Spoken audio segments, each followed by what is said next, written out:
Hey, I'm Grace. My story? It's not the kind of tale that wraps up with a pretty bow or leaves you feeling warm and fuzzy. Life's messy, and so am I, but maybe that's the whole point. I grew up in a town called Birchwood, a place where gossip spreads faster than wildfire, and nothing much ever happens. I was 5 when my dad decided family life wasn't for him anymore. He just walked out with his 21-year-old girlfriend. He decided family life was just too much. His leaving left an empty void that neither time nor anything else could fill. One day, he was there. The next, poof, gone. It was like flipping a switch, but instead of lights turning on, they dimmed, leaving us in shadows. My mom, Carla, wasn't the motherly type even before he left, and his departure just turned her colder than before. She didn't leave physically, but emotionally she was on another planet. She checked out. I was alone with her, in a house that felt more like a battleground than a home. I kept my distance as much as possible. Grace, clean the kitchen, bathroom and den. Her voice always came out of nowhere, sharp and cutting, slicing through the stillness of our rundown, cluttered house. I hated and sometimes hurt. Hated the way she spoke to me like I was some live-in servant rather than her daughter. But I never stayed quiet. I'm doing it, Mom. I'd snap back, even though I knew I shouldn't. A part of me couldn't help it. I was a kid, and kids don't always bite their tongues. She never failed to remind me, though, you're just like your no-good father. Useless. It stung more than I'd let on. I didn't have many memories of my dad, but apparently, I was a walking reminder of everything that had gone wrong in her life. My mom wasn't around much after that. She'd disappear to work at one of her dead-end jobs or hang out with her loser friends, trying to forget that she had a kid at home. Sometimes, her absence was easier to deal with. The house was lonely without her, but when she was around, it was suffocating. I wasn't invisible to her, I was a damn burden. Once, I made the mistake of trying to tell her I loved her, even though I really didn't. I don't know why I said it, some desperate attempt to feel connected, I guess. She froze like I'd done something wrong and pushed me away and cursed me out. What are you saying? What are you doing? Get away from me, damn it, she said, annoyance dripping from her voice. I mumbled nothing and promised myself I'd never make that mistake again. School wasn't much better. I was the quiet kid with thrift store clothes and no parents showing up at events. The other kids noticed. Why doesn't your mom ever come to anything? They'd ask, their innocent curiosity stabbing at the wounds I tried to hide. What could I say? That she didn't care? There's no easy way to explain that. Life kept going like that until one day, things changed. Carla, my mom, met Rick. He came out of nowhere, swooped in like a knight in slightly tarnished armor, and before I knew it, they were married. For a while, I let myself believe that maybe, just maybe, things would be different. But then my half-sister, Lily, was born. With Lily, I became invisible again, but this time in a more concrete way. Look at your sister, Grace, Mom would say, her eyes soft as she watched Lily. Why can't you be more like her? That was the worst part, being compared to badass Lily. She was perfect, the golden child, while I was just a shadow, lurking in the background. Rick wasn't bad, though. He tried to make things better between my mom and me. Carla, Grace is fine the way she is. She's smart, she's kind, he'd say, but Mom always shut him down. I'm talking to my daughter, Rick. Stay out of it. Her words were always laced with venom and hatred when it came to me. As Lily grew older, she figured out how to use her position as a favor to her advantage. She'd pull little stunts, knowing Mom would always back her up. Grace, why won't you share your things with Lily? Mom would scold me, even when I barely had anything to share. I bought that for both of you, she'd insist. One evening, I was helping Lily with her homework when she knocked over a glass of juice, soaking my school papers. Oops, she said with a grin that made my blood boil. Rick, who saw the whole thing, told her to apologize. But Lily, ever the actress, turned on the waterworks. "I didn't mean to, Daddy. I'm sorry, Grace." Her apology was as fake and hollow as her smile. Mom came in right at the end, of course. She took one look at the scene and, predictably, sided with Lily. "Grace, can't you see she's sorry? Stop making a fuss and clean this up." I did as I was told, swallowing my frustration. It was always like this. Lily was the angel, and I was the troublemaker, no matter what the truth was. One day, out of sheer desperation, I called Rick the better parent. It just slipped out. The second the words left my mouth, the atmosphere in the room shifted. Mom's face twisted in fury. "How dare you?" she spat. "What do you know about raising kids, Grace? Rick isn't the better of us two, and don't you dare try to replace Me. men just because I won't let you have your way, Missy. I should send you to your real father and see how that works out." Her words hit me like a punch to the gut. I stood there, stunned, as Rick awkwardly tried to defuse the situation, but it was too late. I felt like I was suffocating, like no matter what I did, I would never be enough for her. Things only got worse as I grew older. By the time I was a teenager, I'd learned to stay out of their way as much as possible. But sometimes, it wasn't enough. One afternoon, I was trying on clothes in my room, hoping to find something that would make me feel a little better about myself. The door was cracked open, and I could hear Lily and one of her friends laughing outside. "Look at Grace," Lily sneered. "She's trying to dress up. It's like putting lipstick on a pig." I wanted to scream, throw something, anything to make her stop. But instead, I muttered, "Shut up, Lily," more hurt than angry. Of course, Mom heard. "Grace, don't talk to your sister like that," she snapped. "And Lily's right, you'd look better if you put more effort into yourself." The sting of her words hit harder than I wanted to admit. Rick wandered in, clueless as ever, and asked, "What's going on in here?" I didn't bother responding. What was the point? By the time I turned 18, I was ready to run. I saved up from odd jobs, and the moment I graduated, I packed my bags and left Birchwood behind. I moved to the city, got a tiny apartment, and tried to build a life for myself. But the scars of my childhood followed me, especially when it came to relationships. I met a guy named Adam at work. He was kind, funny, and didn't seem to mind my rough edges. For the first time in a long time, I thought maybe I could have something real. But then I made the mistake of bringing him home to meet my family. "Who's this?" Mom asked, eyeing Adam like he was something she'd scraped off her shoe. "This is Adam, Mom," I said, trying to keep my voice steady. "We've been seeing each other for a while." Adam smiled politely and offered his hand. "Nice to meet you, Mrs. Carter." Mom didn't take his hand. Instead, she gave him a once-over and said, "Grace isn't much to look at, but I guess she's got a good heart." The fake sweetness in her voice made my stomach churn. "You know how it is. Girls like her get clingy fast." Adam's smile faltered, and I felt the weight of humiliation settle in. The rest of the evening was a disaster, with Mom making snide comments and Lily chiming in with her usual passive-aggressive jabs.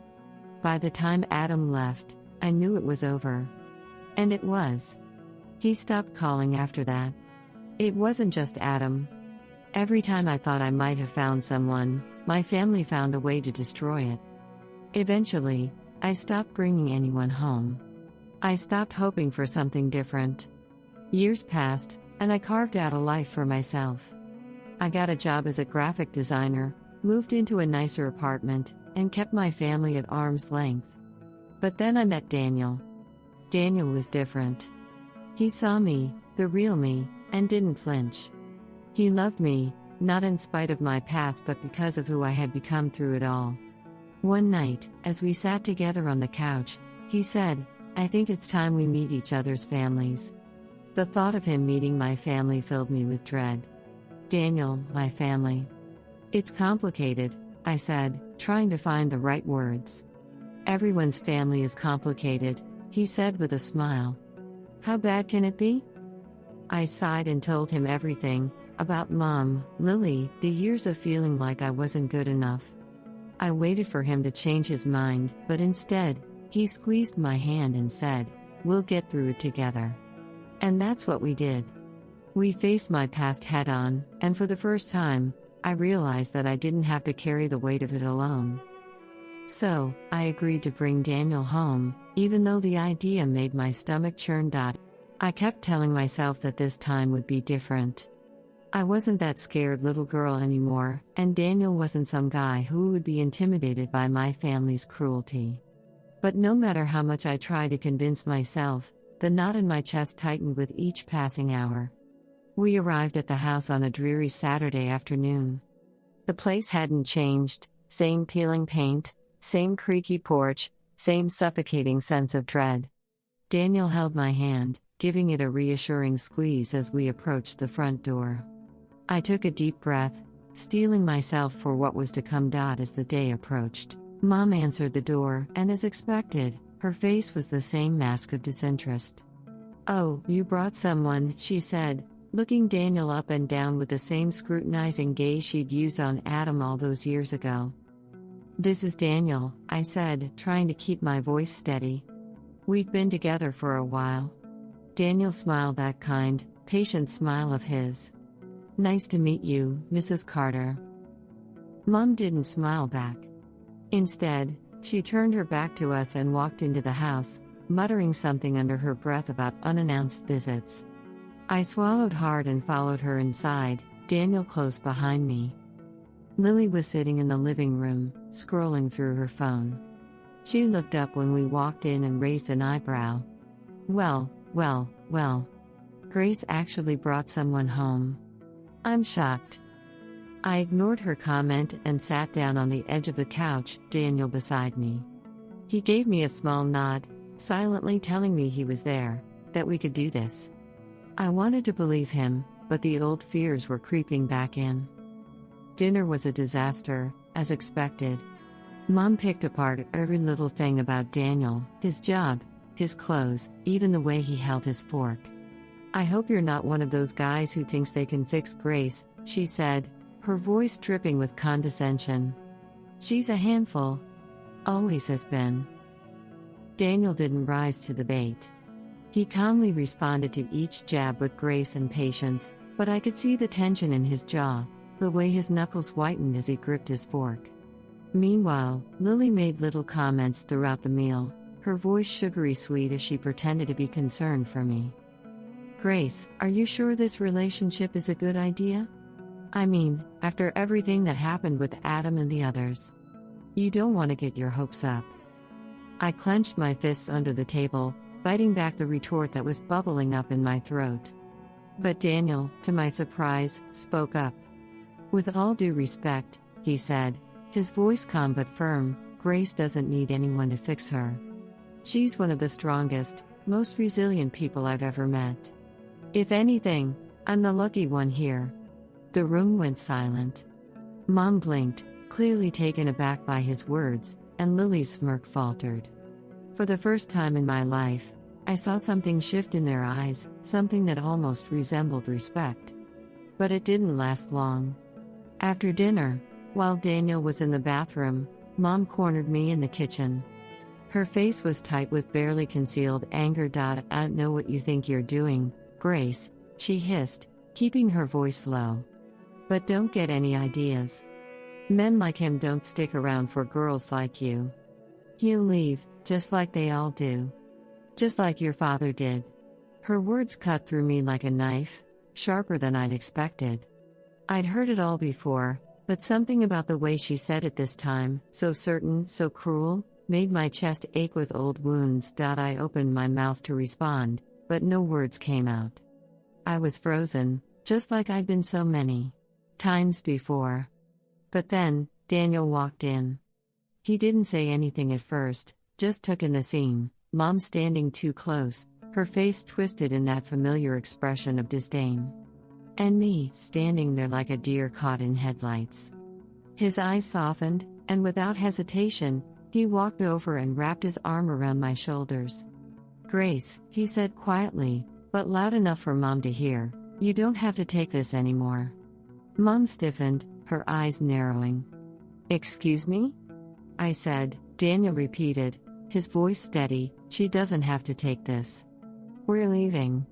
For a moment, I couldn't move. I stood there, staring at him, my heart pounding in my chest. Leaving. The word echoed in my mind, and suddenly, it was like I could breathe again. For the first time in years, I felt the weight lifting off my shoulders. I nodded, not trusting myself to speak, and together, we walked out of that house. Mom didn't say a word as we left. Lily watched us go with wide eyes, her usual smirk nowhere to be found. I half expected Mom to call after us, to throw one last barb, but the only sound was the creak of the front door closing behind us. We got into the car, and for a long moment, we just sat there in silence. My hands were shaking, and I couldn't tell if it was from relief or fear or both. But then Daniel reached over and took my hand in his, giving it a gentle squeeze. "You okay?" he asked softly. I nodded, tears welling up in my eyes. "Yeah," I whispered, my voice trembling. "I think I am." As we drove away from that house, from the past that had haunted me for so long, I realized something. I wasn't that scared little girl anymore. I wasn't the Grace who needed to prove herself to a family that would never see her worth. I was more than that. I was stronger than that. And I wasn't alone. Daniel glanced over at me, his eyes full of warmth and understanding. "You don't have to go back there," he said quietly. "You never have to go back." I nodded again, feeling the weight of his words settle over me like a blanket of safety and comfort. For the first time in my life, I truly believed it. We drove in silence for a while, the city lights flickering in the distance as we left Birchwood behind. My heart felt lighter with every mile that passed, like I was finally breaking free from the chains that had held me down for so long. When we got back to the apartment, Daniel parked the car and turned to me. "You okay?" he asked again, his voice full of concern. I took a deep breath, feeling the last remnants of fear slip away. "Yeah," I said, smiling through my tears. "I'm okay." And for the first time in a long time, I really was. As the night stretched on, I sat beside Daniel, my heart heavy with reflections. How had I gotten here? There was a time when I felt utterly disconnected from the concept of happiness, as if it were a distant, untouchable thing reserved for others. Not for me back then. I was stuck in a life that felt suffocating, held hostage by a version of love that wasn't love at all, just an illusion wrapped in conditions and quiet manipulations.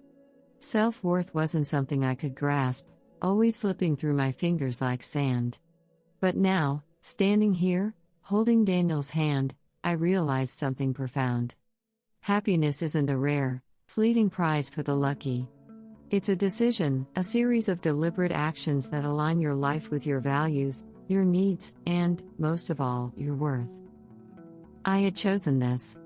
I had chosen to walk away from a life that no longer served me, and that had been the hardest step. I had chosen to surround myself with people who nurtured my soul instead of draining it. And I had chosen to believe that I deserved love, the real kind, the kind that doesn't make you beg for scraps. For so long, I'd accepted less, but that was behind me now. Tonight, in this moment, I understood that the power to change my world had always been within me. I just had to be brave enough to claim it. Daniel and I retreated to our favorite spot, just outside under the stars. The sky stretched infinitely above us, a deep black canvas studded with glittering lights. The air was still, the kind of stillness that wraps around you like a blanket, whispering that everything will be okay. I leaned into Daniel, letting his warmth and quiet strength fill me up. "I still can't believe this is real," I murmured. The words tumbled out quietly, almost too softly for him to hear. But Daniel heard. He always did. "It's real," he whispered, pressing a gentle kiss on the top of my head. "You deserve this, Grace. We both do." I closed my eyes, letting his words sink in. He was right. We had both walked through fire to get here, each of us carrying the scars from past wounds, but somehow, in each other, we found healing. It wasn't always easy, and sometimes I had feared that the baggage we both carried would weigh us down, crushing the fragile hope of happiness beneath its weight. But here we were, proof that our past didn't dictate our future. Over the next few years, we built a life, piece by piece, with both struggles and joys woven together in a messy but beautiful tapestry. There were moments of laughter that filled our home with light, and there were dark days too, when the weight of the world seemed to press down on us. But through it all, we never faced anything alone. We were a team, tackling life side by side, supporting one another in ways I hadn't known were possible. Eventually, we began talking about starting a family. The idea was exciting but terrifying for me. After all, my own childhood was a tangled mess of dysfunction. What if I didn't know how to be a good mother? What if I passed down the pain that had been given to me, unknowingly carrying the torch of generational trauma? One evening, as we sat curled up on the couch, I let my fears spill out. What if I mess this up, Daniel? What if I don't know how to be a mom? What if I hurt our kids the way I was hurt? He looked at me, his face a mixture of tenderness and unwavering conviction. Grace, you've already broken the cycle, he said quietly but firmly. You are not your past, and you are not your mother. I know who you are, and I know what kind of mother you'll be, loving, kind, and strong. Any child would be lucky to have you. His belief in me was like a lifeline, pulling me out of the abyss of doubt I'd been sinking into. And so, with time, I began to believe it too. We would create a new kind of family, one built on the values we shared: love, patience, and acceptance. A year later, our daughter Emma was born. I remember holding her in my arms for the first time, feeling an overwhelming flood of emotions. She was tiny, perfect, and in that moment, I understood that she wasn't just a baby. She was a symbol, a living, breathing testament to how far I had come. Raising Emma brought its challenges. Sleepless nights, moments of frustration, times when I questioned if I was doing anything right. But through it all, Daniel and I were a team, supporting each other in our new roles as parents. And Emma? She was pure light, her joy contagious, her laughter like music in our home. Still, sometimes, in the quiet moments when Emma was asleep, my thoughts wandered back to my mother. It had been years since I'd seen her or even spoken to her. I had distanced myself out of necessity, but now, with a daughter of my own, I found myself questioning what had gone wrong between us. Did she ever feel the kind of love for me that I felt for Emma? Or had she been too lost in her own pain to even recognize it? One afternoon, while Emma napped, I made a decision. I picked up the phone and dialed my mother's number. It rang a few times before going to voicemail, and I hesitated for a moment before leaving a message. Hi, Mom. It's Grace. I just wanted to check in, see how you're doing. If you ever want to talk, I'm here. I wasn't expecting a reply. In fact, I wasn't sure I even wanted one. But a few weeks later, my phone rang. It was a number I didn't recognize, but somehow, I knew. Grace? My mother's voice, shaky, older than I remembered. Mom? I replied, heart pounding. The conversation was brief, awkward, and full of long silences. But something about hearing her voice, worn with regret, softened something inside me. I didn't know how to love you, she said, voice cracking. I didn't know how. And in that moment, I realized, I didn't need her to know how. I had learned to love myself. I had created a life overflowing with love. That was enough. As the years passed, I watched Emma grow, full of life, love, and laughter. Every time I looked at her, I was reminded of the journey that had brought me here, and I smiled. I had found my home. So everybody, what are your thoughts about this video? Jot your opinions down below in the comments. If you like the video, please give me a thumbs up. And again, don't forget to subscribe to the channel and click the notification bell for more videos. Until next time, ciao. Don't forget, check out this video next. Go ahead, right now.